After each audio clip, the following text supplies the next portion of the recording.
Welcome to the episode of the Popcorn People Podcast. I am your host, Ricky Valero. On today's episode, we're going to talk about the latest movie from Paul Thomas Anderson that hit theaters, One Battle After Another. And then we're going to recap a little bit of what we saw at the Nashville Film Festival. As always, joined by my podcast partner, Dom Fisher. How are you today, bud?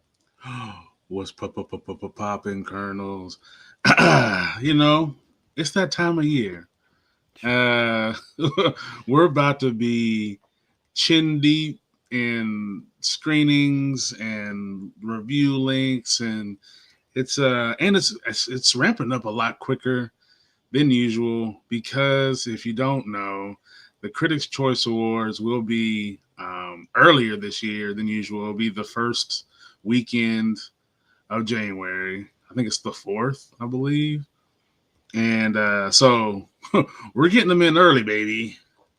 Yeah, it's actually pretty insane, the turnaround of what we're looking like right now. You know what I mean? It's a lot. It feels like a lot. It's going to be a lot.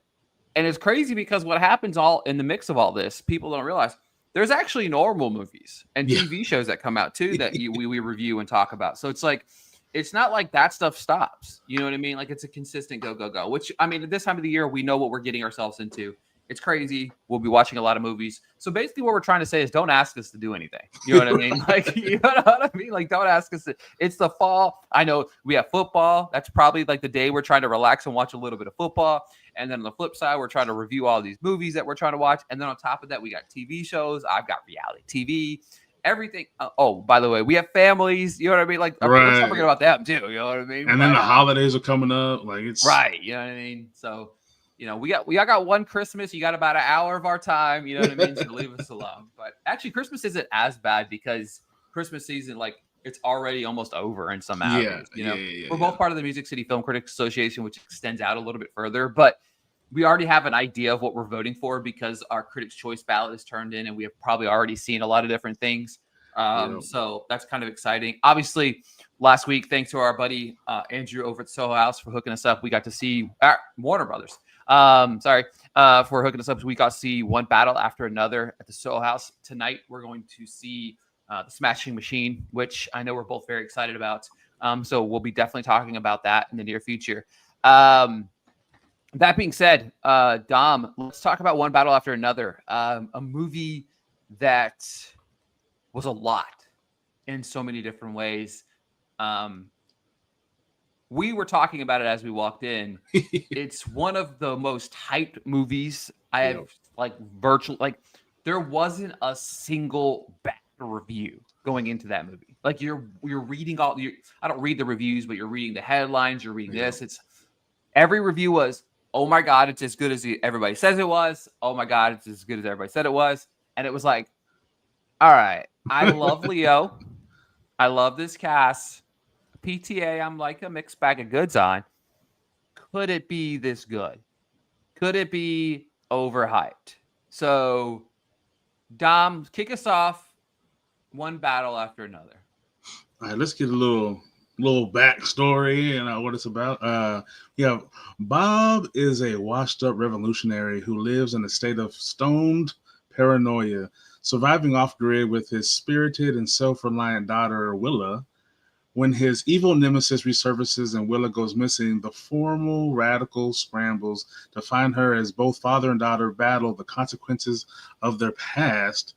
Now, of course, we have Leonardo DiCaprio. We have Tiana Taylor. We have Chase Infinity. We have Regina Hall. And we have Sean Penn. And look, man, like... This is one of the very few movies in any year where it gets super hype coming into it, and the hype is real. Like it does not happen very often, as we've seen movies this year where there's a lot of hype and people come out disappointed. But not only is the film very topical. I believe it's inspired by a novel, which is an old novel, which unfortunately, a lot of things from the past are still relevant today. That's another conversation. But when it's Leo, most of us are, especially millennials. Leo's our guy, right? Leo is putting butts in the seats, and for whatever reason, he don't miss. Okay, so you already know if Leo's in the movie, it's at least gonna be in your. You're gonna start off at like a baseline 6, right? It's already above average just because he's in it. And then as this movie unfolds, man, I mean, there's so a little bit of what is going on is we have a group, a revolutionary group, um, who is taking it upon themselves to fight for the little guy. They're freeing people from camps that it's inhumane, right? And we see this with our own eyes every day, which makes the film very relevant. But the revolution, it may not be televised, but it is complicated as shit because you never think about, hey, what happens? I'm this revolutionary. I'm trying to free the people, power to the people, but then I got a kid. What happens when we get pregnant? And that's, I think that's the first beauty of the film is that's the kind of fun place where your mind can go when you're a creative. You have this super crazy, serious situation, and then you go, well, what happens when real life sets in? And you get this, first off, Tiana Taylor, these performances. Tiana Taylor has proven time and time again that, like a Leo, if she's in it, I'm gonna watch it. It has like a certain like X factor and charisma and brings like an authenticity to each role. Leo, one of the goats, so it's enough said. And Sean Penn, I think he gives one of my favorite performances that I've ever seen him give.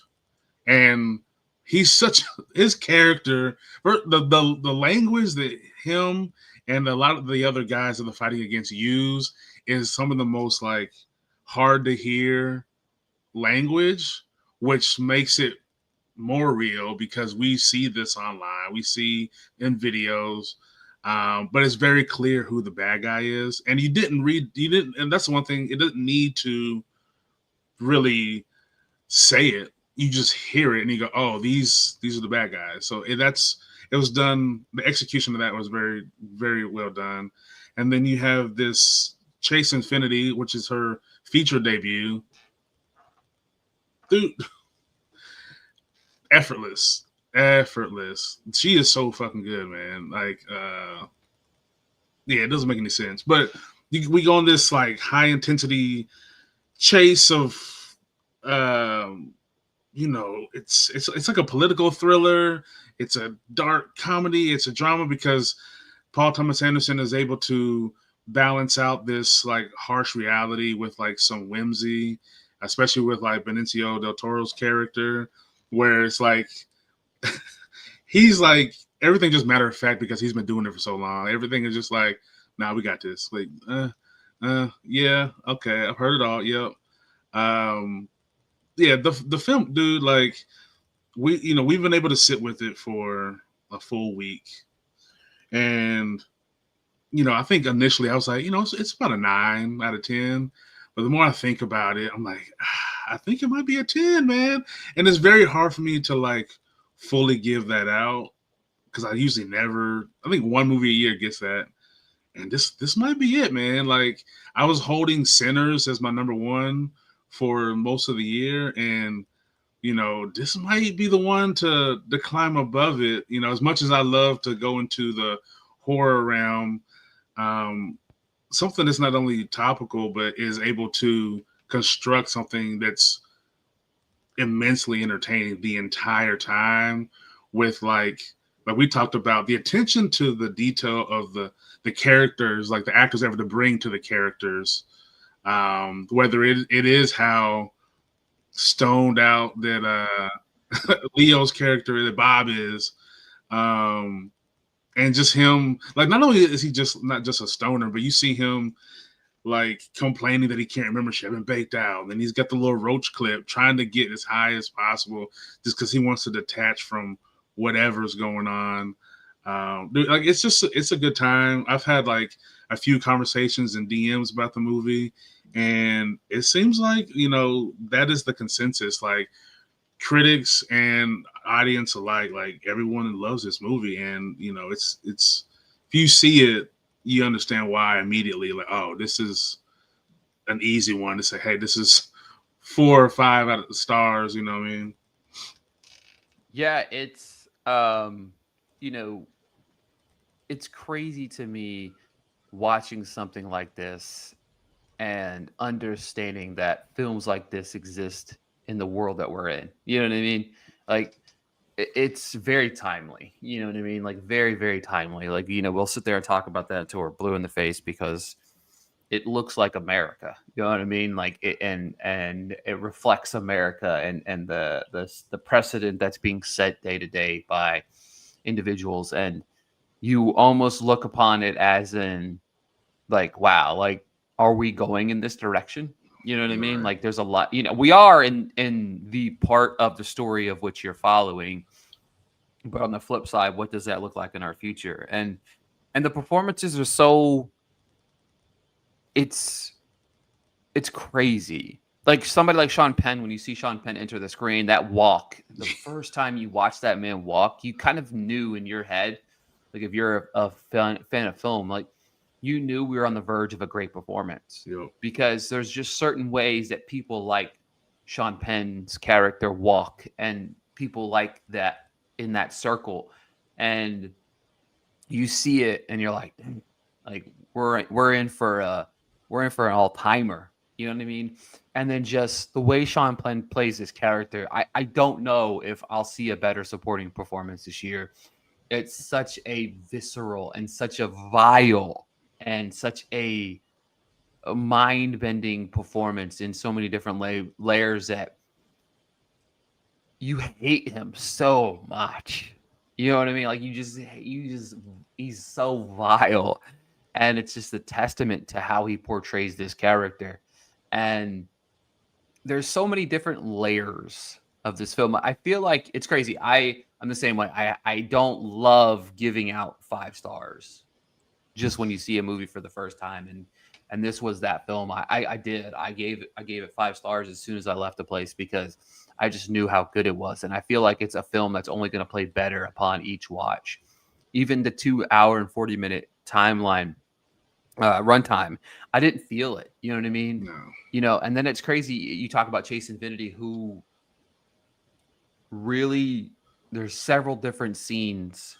And I think I'm not going to take away from her because I think her performance is good, but I also feel like the way that PTA shot this Mm-hmm. was incredible because as you're watching certain specific shots where he has the camera placed to really kind of capture your attention. And there's one scene in particular where Chase and Sean Penn come face to face, and it's still one of the most surreal moments that really goes in your head. You're like, damn, like everything as a viewer you were hoping for against, and you even knew in your head that it was going to come true. You were still hoping that there was some sort of hope for this not to be true, and then boom, it did. Yeah, it's the attention to detail is wild to me. I think that's why to me, like you'll catch on things over and over again. This is the most different we've seen DiCaprio. I think that's where he showcases range, which I mean, he's been doing it this long. I feel like this was a challenging performance for him.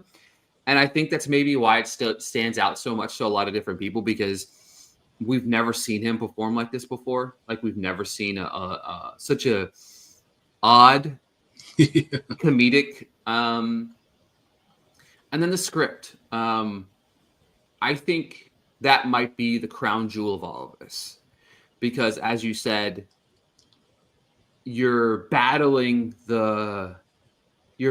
all of this bad throughout the movie, and it's so funny. Like it's so funny.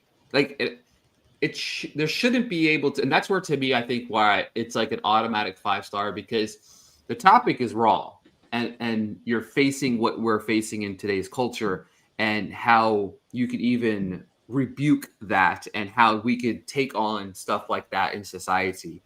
But as you're unpacking it, like the Benicio del Toro, his performance is, it's crazy to me. It's like, it's probably one of the better performances of the film, which is hard to say because like you literally have nothing but like great performances. Um, but I loved it because every time he showed up, it was just like another one. You know, I was like, oh damn, you know what I mean?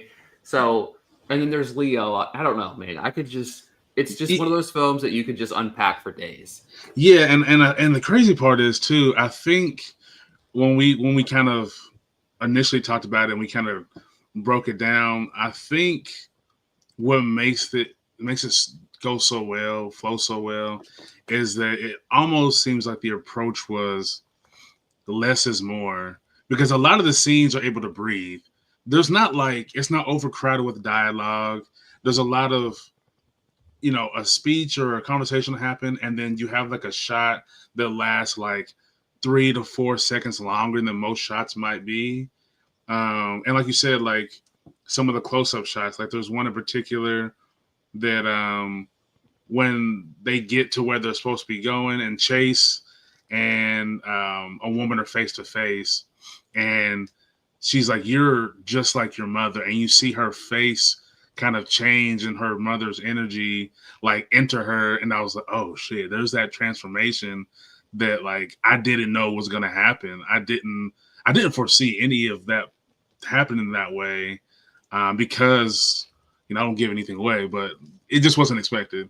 Um, but yeah, I mean, even when we get to the car scene, there's not a whole lot of that needs to be said, but the way it's shot and the visual storytelling is what made that whole sequence. And the sequence is pretty long, but it makes it so good. Where it's the inside of the car, the down below shot, the POV of the car, and then the almost cartoonish like distance that the other car is from the lead car. And you're like, there's no way they're gonna catch up. I mean, they're just too far behind.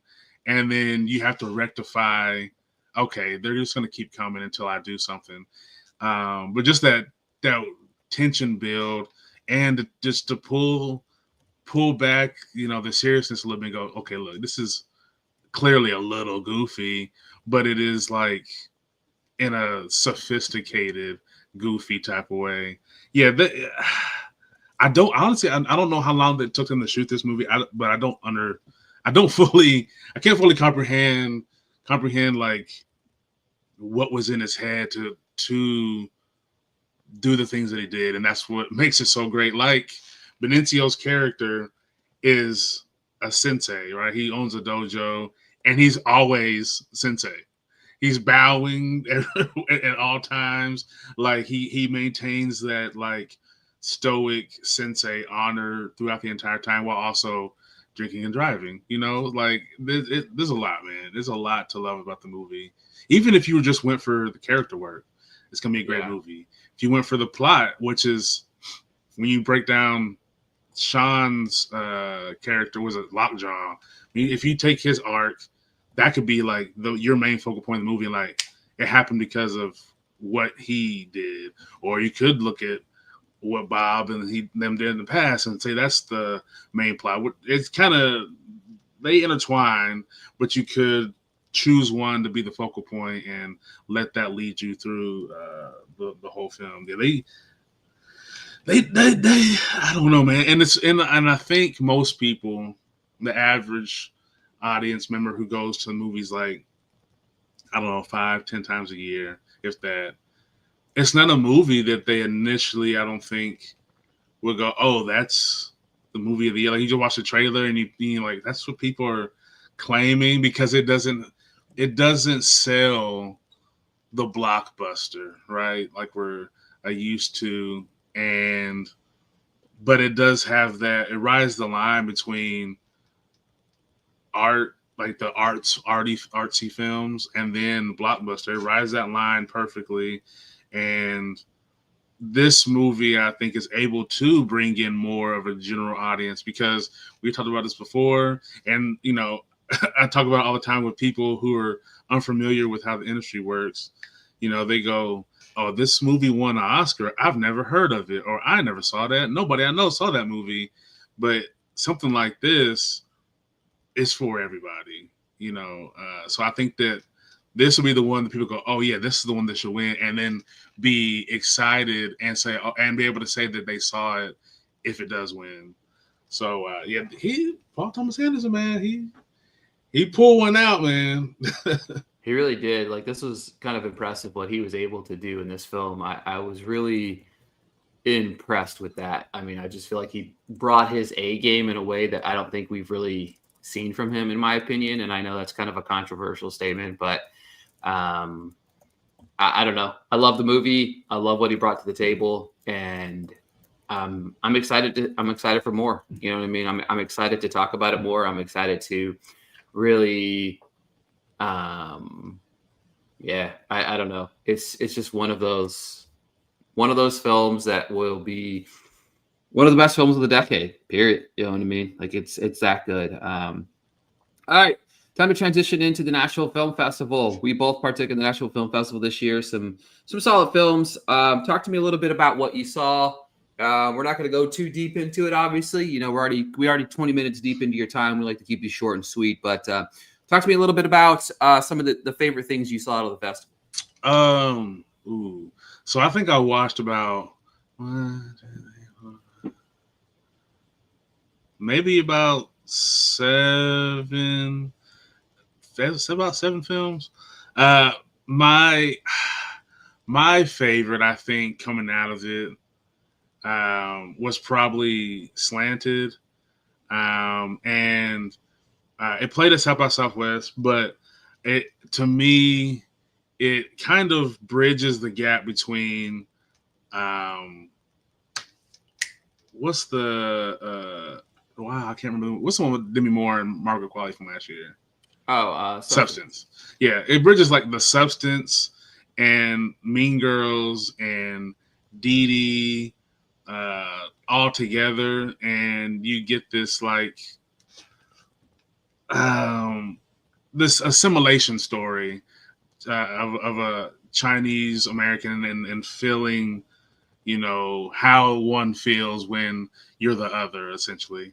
The John Candy documentary, I Like Me, was really like eye-opening, and I learned a lot. It's emotional. I think people are gonna really enjoy it, and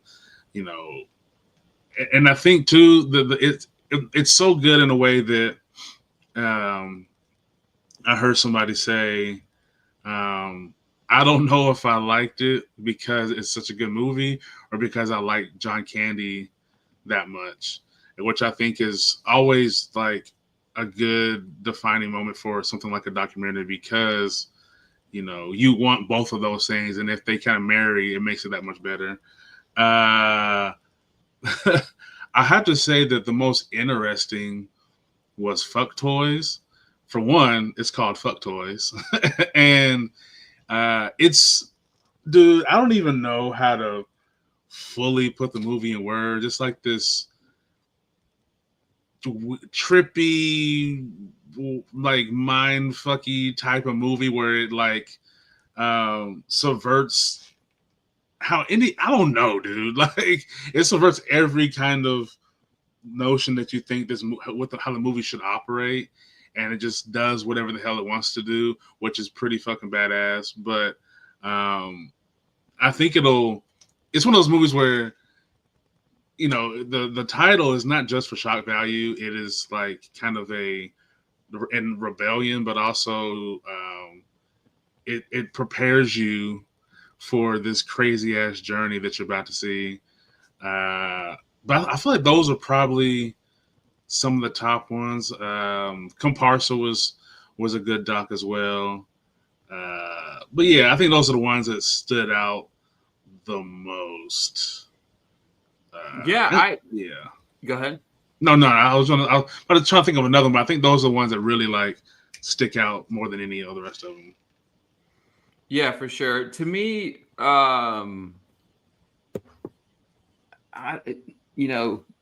I had a tough time with some of the movies at the festival. You know, I saw I think it's around the same. I felt like there's a good couple of documentaries. The Opryland documentary was timely for our area, so I think I kind of enjoyed that a little bit, just understanding because I didn't grow up here, but I heard about the Opryland, the amusement park. You know what I mean? That was here prior to Opryland, which I had no clue what like even that was. You know what I mean? Yeah. So I didn't engulf myself in that. I was kind of disappointed in the Man on the Run documentary, the one about Paul McCartney. I felt like the substance was there, as in, um, it had the details of like understanding because like I'm not a big Beatles fan, so like what you have to do when you think about stuff like that is like you have to draw in audiences that might not be. I felt like they did a good job of it, but I jokingly said this, but I also feel like this is like shot like a found footage horror movie, and it was so weird because it almost made me sick. I was sitting in the front, like two rows in the front, just because it was packed, and I had to move because of just like how close I was, and I moved to the back of the theater. The Lost Bus was a movie. It was not. It's funny because like I rated it like 2 out of 5, which I thought was like even generous in my head because I just felt like it was just not that great. And I saw somebody like rate it like a 1 and a 1.5, and I was like, that's probably where it should have been. You know what I'm saying? For me, just like the festival as a whole, like I understand, like there's some, I missed some stuff that I wanted to see. I did want to, the couple of the films that you saw, I wanted to see. There's just there was a lot of stuff playing at the same time, which right, yeah, sucked and everybody was talking about it. Yeah, and it's like there's a lot of different movies that I really wanted to see, but I had to make choices. It didn't help that obviously our screening of One Battle happened in the middle of the festival, so that kind of alienated a couple movies I wanted to see. But there was at least 5 movies that Dom and I wanted to see on Saturday and Sunday that ended up playing at the same time. Like they overlapped, and there was just no way to see all of them, and it was kind of frustrating. And even typically what they normally do towards the end of the season, like that Wednesday, like I was kind of excited because I was like, oh, normally like Monday or Tuesday they add like 1 or 2 films to end the festival, and Right. I was like, they didn't do that again this year. Like they didn't do that this year, and it's kind of sad because it can be a good festival. I just felt like it's gotten away from the film festival aspect, and it's like a film music festival. Mm-hmm. And I understand we're Nashville and Music City, but I felt like even in the past during that festival, you would see a balance of all of that. And now we're getting a lot of docs, which is fine. There's nothing wrong with that. But music is the forefront of all of it. Amazon was the forefront of this because they had Hedda, which we were supposed to see, but we missed again because it was Sunday, which was playing at the same time of 3 other movies. And then, of course, we went and saw One Battle. But Kiss of a Spider Woman, John Candy, Man on the Run, those are all Amazon featured movies.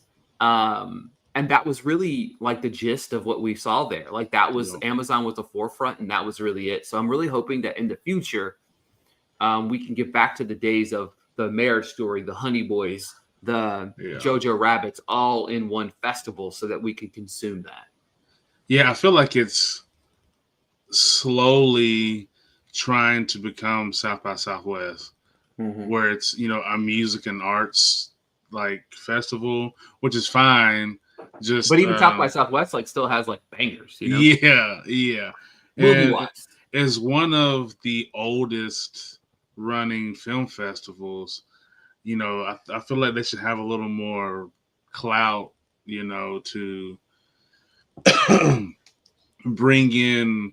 Well, like when it comes to short films, there is an abundance of short films, which is cool. You're giving eyes to up and coming filmmakers because they all our favorites started somewhere, but there's got to be, I'm not saying we have to be the first to get something, but we deserve some. Oh, this is gonna be nominated for something. The best movie of the year, the best actor. And it hasn't seemed the past couple of years that those movies have gravitated towards Nashville. And I don't know the process, but with a turnout like this year, there was a lot of people, and the crowd was specifically an older crowd, like 50 plus. And I think a lot of them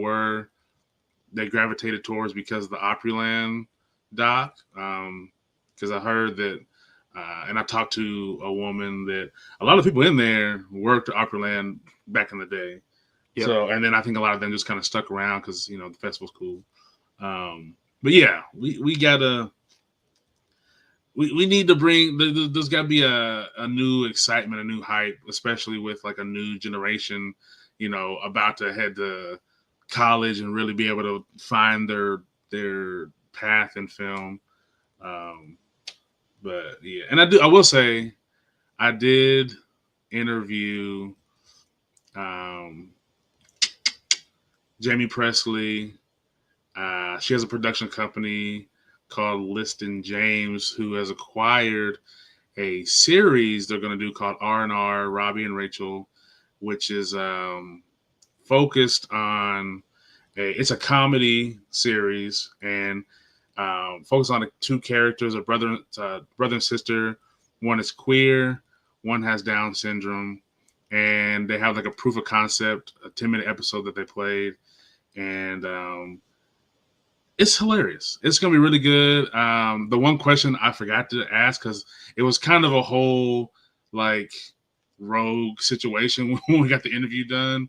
I forgot to ask when they're going to release it, but I do know that it is in the works. I think Jamie is going to eventually play like their mother.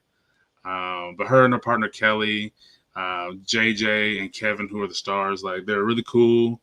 And I think, you know, I don't know how to put it in the correct way, but this show is normalizing what we pacify. You know, it's based on JJ, who's one of the stars, who it's about her and her real life brother, but Kevin is playing her brother, and normalizing like people with Down syndrome just living life and doing regular things and having jobs and treating them just like you treat anybody else. And then of course, you know, with her being queer, that's normal too. Like it's putting, you know, groups that don't get the push out in the forefront, and because they exist. I don't know why did we choose to like skirt these conversations and realities. And then what's cool is what they said, that this is the first time in history that a person with Down syndrome is number one on the call sheet. And I was like, oh shit, that's fucking dope. And you know, they're all. When I think what makes it really good too is within the first like couple minutes, it makes it okay to laugh, right? And I think that's what people will be afraid of. Maybe that's why they don't do these shows. They're like, we don't, you know, want it to be like to joke on these people. But with JJ being in control, and I'm sure her brother having something to part in the show, let people who are of these groups tell their stories. And when you give them control, you're going to get something good. You know what I mean? Yeah, for sure. All right, folks, that is it for this week's episode of the Popcorn People podcast. We appreciate you guys tuning in. We'll be back probably next week talking the Smashing Machine, I guess, ahead of the film's release. Very excited about that. But yeah, thank you guys so much, and we'll be back next week. Peace.